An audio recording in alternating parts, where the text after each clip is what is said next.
If I learned one lesson from my time with the CIA, it is this: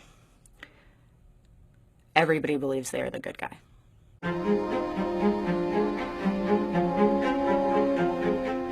I was an officer with the CIA clandestine service and worked undercover on counterterrorism and intelligence all around the world for almost 10 years. The conversation that's going on in the United States right now about ISIS and about the United States overseas is more oversimplified than ever. Ask most Americans whether ISIS poses an existential threat to this country, and they'll say yes. That's where the conversation stops.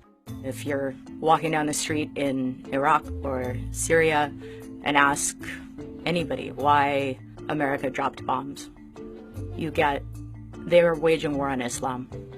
And you walk in America and you ask, why were we attacked on 9/11? And you get, they hate us because we're free.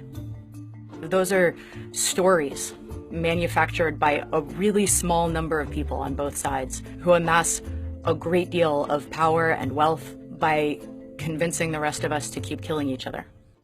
I think the question we need to be asking as Americans examining our foreign policy is whether or not we're pouring kerosene on a candle. The only real way to disarm your enemy is to listen to them. If you hear them out, if you're brave enough to really listen to their story, you can see that more often than not, you might have made some of the same choices if you'd lived their life instead of yours. An Al-Qaeda fighter made a point once during a debriefing. He said all these movies that America makes, like Independence Day and Hunger Games and Star Wars, they're all about a small, scrappy band of rebels who will do anything in their power with the limited resources available to them to expel an outside, technologically advanced invader. And what you don't realize, he said, is that to us, to the rest of the world, you are the Empire, and we are Luke and Han. You are the aliens, and we are Will Smith.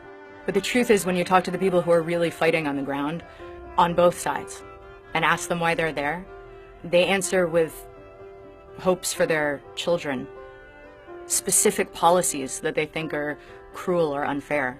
And while it may be easier to dismiss your enemy as evil, hearing them out on policy concerns is actually an amazing thing, because as long as your enemy is a subhuman psychopath that's going to attack you no matter what you do, this never ends. But if your enemy is a policy, however complicated,